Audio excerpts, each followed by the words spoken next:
हरे कृष्णा। सुखमय संडे सत्संग में सभी का हार्दिक अभिनंदन है। श्री गुरुदेव श्री कृष्ण को याद करते हुए शुरू करते हैं आज का सत्संग। परमात्मा ने मनुष्य के सारे शत्रु और सारे मित्र तत्व रूप में उसके अंतर में ही स्थापित कर दिए। मित्र तत्व जो होते हैं वे हमें हमेशा सन्मार्ग पे सद्मार्ग पे जाने की प्रेरणा देते हैं और शत्रु तत्व हमें असत मार्ग की ओर जाने के लिए प्रेरित करते हैं। मनुष्य यदि मनन करे तो अंतर मन से उठने वाली प्रेरणा के भाव को समझ सकता है कि ये मुझे किस मार्ग पर जाने की प्रेरणा दे रहे हैं। ये मित्रता वाली भाव है या शत्रु वाली, कौन सा भाव हमें उस काम पर जाने को प्रेरित कर रहा है, ये अगर मनुष्य समझ ले तो वो बुरे भाव की ओर जाए ही नहीं। और हर मनुष्य को अपना भला किस में है ये पता होता है।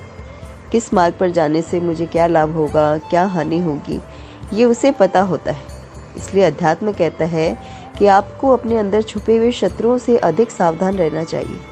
बाहर के शत्रु से हम फिर भी निपट लेते हैं, बल से, अकल से, या कैसे भी हम उनसे दूर होकर इग्नोर करके हम उनसे हट सकते हैं। लेकिन जो भीतर के शत्रु हैं, हमारे विकार हैं, वे हमारे इतने गहरे दुश्मन हैं कि वे हमारे लिए कितनी शत्रुता वाली चीज़ें कर देते हैं, हम समझ ही नहीं पाते। तो इसलिए बाहर के दुश्मन तो दिखाई देते हैं, समझ आ जाते हैं, परंतु अंदर के शत्रु तो दिखते ही नहीं।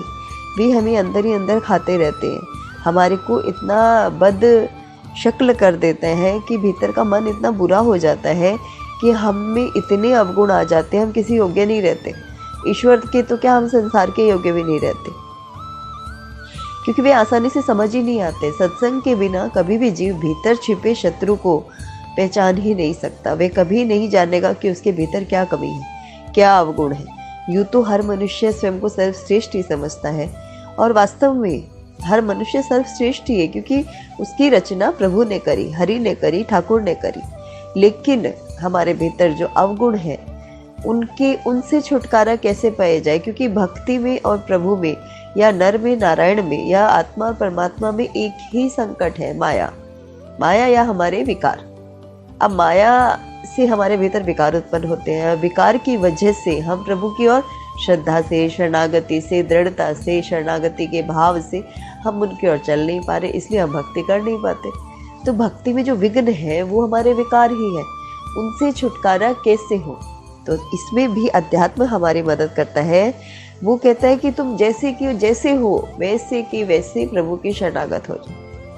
जस की तस धर दीनी रे चुनरिया, यानी कि हमारा जो हृदय है कितना ही बेकार है, कितना ही अवगुणों से भरा है, कैसा भी है, पर एक भाव तो हमारे भीतर अच्छा भी होगा कि हम प्रभु को यूँ कहें कि बस जैसे भी है आपके हैं, हे नाथ मैं सिर्फ आपका हूँ और आप ही मेरे केवल अपने हैं। तो ये भाव अगर दृढ़ता से हमारे भीतर बैठ जाए तो प्रभु तो इतने कोमल चित्त हैं, इतने मृदु स्वभाव के हैं, इतने सॉफ्ट हैं कि वो हमारे अवगुण दिखते ही नहीं। हमारी बेवकूफ़ियाँ, हमारे अवगुण, हमारे विकार, वो किसी की तरफ सब नज़रअंदाज कर देते हैं। जैसे एक माँ है, संतान बहुत दिनों से दूर रह रही है, उसके भीतर तरह तरह के अवगुण आ गए या तरह तरह की बुराइयों के साथ हो गए, लेकिन जो ही बच्चा आके कहता है कि माँ तेरे सिवा मेरा कोई नहीं, मैं तो अकेला हूँ, मैं ऐसे वैसे, तो माँ क्या करेगी, तुरंत उसको हृदय से लगा लेगी, उसकी ममता जाग जाएगी। तो वो चीज़ है कि आप कितना ही अपने बच्चे से रुष्ट हो जाओ, लेकिन आप अपने बच्चे के बिना रह भी नहीं सकते। उनसे जो बॉन्डिंग है वो ही सेम बॉन्डिंग हमें परमात्मा के साथ बनानी पड़ती है, तब हम अपने मार्ग में आगे बढ़ सकते हैं। जीव को ईश्वर से मिलने के लिए जितनी चाहिए सारी सामग्री मनुष्य के अंदर ही परमात्मा ने स्थापित कर दी, और जीव को ईश्वर तक न पहुंचने देने के लिए ईश्वर ने पूरी व्यवस्था की है। ईश्वर स्वयं कुछ नहीं करते, उनकी बनाई हुई व्यवस्था संपूर्ण ब्रह्मांड में हर जीव में अपना कार्य निरंतर करती है। यह ऐसा रहस्य है, जिन्होंने समझा उन्हें बच्चों के खेल के समान लगता है, लेकिन जो नहीं समझते स्वर्ग तक सीढ़ी बनाने जैसा कठिन काम भी उनको लगता है। इसलिए ईश्वर को समझ पाना संसार का सबसे कठिन कार्य है, और जिन्होंने समझ लिया उनके लिए संसार में इससे इजी कुछ भी नहीं।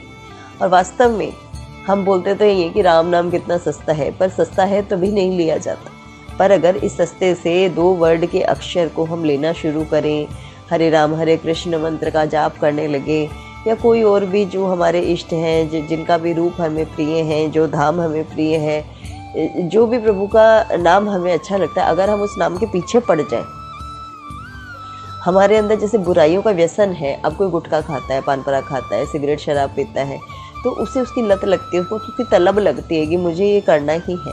वैसा ही अगर भगवान नाम का चस्का लग जाए, क्योंकि प्रभु के नाम में भी इतनी मादकता है, इतनी नशा है कि उसकी लत लगनी थोड़ा टिपिकल है, लेकिन अगर लत लग जाए प्रभु की कृपा से या गुरु साधु संतों के आशीर्वाद से हमें ये लत लग जाए तो फिर ये छूटती नहीं। सतत हमारे भीतर अनवरत प्रभु के नाम का जाप चलता रहता, चाहे हम कहीं भी बैठे, भीड़ में भी बैठकर यदि आपके भीतर परमात्मा का स्मरण चल रहा है तो आप एक सन्यासी हैं, क्योंकि आपका मन जो है वो प्रभु से टिका है। और प्रभु को हमारा मन ही चाहिए। प्रभु हमारे धन दौलत या हमारे रूप के गुणों के या धन वैभव के या हमारी सौमणि के, हमारे प्रसादों के भूखे नहीं हैं। उनको कुछ नहीं चाहिए होते। प्रभु तो जब हम भगवान के आगे भोजन की थाली रखते हैं प्रसाद के लिए, तो प्रभु तो उस प्रसाद की थाली में जो भाव रूपी अदृश्य आपका जो भाव है उसी का ही भोग लगाते हैं। प्रभु खाना तो नहीं खाते ना, खाना तो हम ही खाते। तो प्रभु तो भाव के भूखे हैं, आपके प्रेम के भूखे हैं। उनको भी प्रेम चाहिए, संसारी को भी प्रेम चाहिए, लेकिन हमारी मोह ममता सजगता प्रेम और हमारा जो भी कुछ हमारे पास होता है ना अच्छा, हम सब ईश्वर को ना देकर संसार में बांटना चाहते हैं, क्योंकि हमें संसारी प्रिय है, हमें अपने रिश्ते प्रिय हैं, परिवार प्रिय है, मित्र प्रिय है, तो उन्हीं में हम सारे अपनी वासना लगा देते हैं। लेकिन यदि यही वासना प्रभु की प्रार्थना बनकर प्रभु की ओर चल पड़े कि आप उनसे भी प्रेम करो, भगवान ये थोड़ी कह रहे कि उनसे गुस्सा हो जाओ, उनसे अलग रहो, उनसे बात मत करो, उनसे दूर हो जाओ, उनको छोड़ दो, भगवान ये नहीं कह रहे। भगवान कह रहे कि जैसे तुम उनसे प्रेम कर रहे हो वैसे ही तुमने अपने घर के भीतर मंदिर में जो ठाकुर को बिठा रखा है उनसे भी सेम डिट्टो वैसे ही प्रेम करना शुरू कर दो। उनको भी मूर्ति ना मानकर, उनको भी साक्षात प्रभु मानकर जब हम प्रेम करते हैं, उनको खिलाते पिलाते हैं, भोग लगाते हैं, उनके सोने की व्यवस्था सेवा चाकरी करने लगते हैं, हमारी मोह ममता प्रेम उनसे जुड़ने लगता है। और प्रभु क्या है, फिर प्रेम के भूखे प्रभु आपको अनुभव देने लगते हैं। जब तक आपके सपनों में आते हैं, जब तक आपको अपने आसपास अनुभव कराते हैं, कभी उनकी खुशबू आती है, कभी उनकी पैरों के नूपुर की झनकार सुनाई देती है। तो ये जो प्रेम है प्रभु का, प्रभु क्या कहते हैं, अदृश्य रूप से फिर हमें लालायित करते हैं कि तुम और बढ़ो, देखो तुमने इतना करा तो मैं तुम्हारे इतने करीब आ गया। ये हमें पता चलने लगता है। अनुभव हमारा साइन बोर्ड है। जैसे हम किसी रूट पे जा रहे हैं, हमें कुछ नहीं पता, तो हम साइन बोर्ड देख देख के आगे बढ़ते हैं उस रूट पे, है ना। वैसे ही भक्ति के मार्ग पर प्रभु का जो अनुभव है, उनकी जो कृपा है, उनका जो प्रेम प्रसादी है, वो हमें सतत मिलती रहती है। जो ही हम नाम जप या भजन कीर्तन का मार्ग अपनाते हैं, सत्संग से जुड़ते हैं, तो पॉजिटिविटी सद्भाव पैदा होते हैं और प्रभु के जो अनुभव है वो हमारे लिए साइन बोर्ड का काम करते हैं। हमें फिर और वासना होती है, लालसा होती है कि प्रभु की और चलिए, थोड़ा और आगे जाएंगे तो क्या पता उनके चरणों का दीदार हो जाए, उनके मुखारविंद को देखने का अवसर मिल जाए, क्या पता जीते जी प्रभु से मिल ले। और अगर मिल लेते हैं तो बस फिर तो आवागमन का चक्कर ही खत्म, 84 के फेर से मुक्ति मिल जाती है। तो जो प्रभु का प्रेम है उसको करने के लिए हमें मार्ग पर तो चलना पड़ेगा, इस लत को लगाना पड़ेगा। ये मस्ती ही है, ऐसी मस्ती कहाँ मिलेगी, श्याम नाम रस पी ले, तू मस्ती में जी ले, तू मस्ती में जी ले। तो मस्ती में जीने के लिए श्याम नाम का, राम नाम का रस पीना पड़ेगा। बस इतना इजी है, सो सिंपल, करने की ज़रूरत है। जय श्री कृष्ण।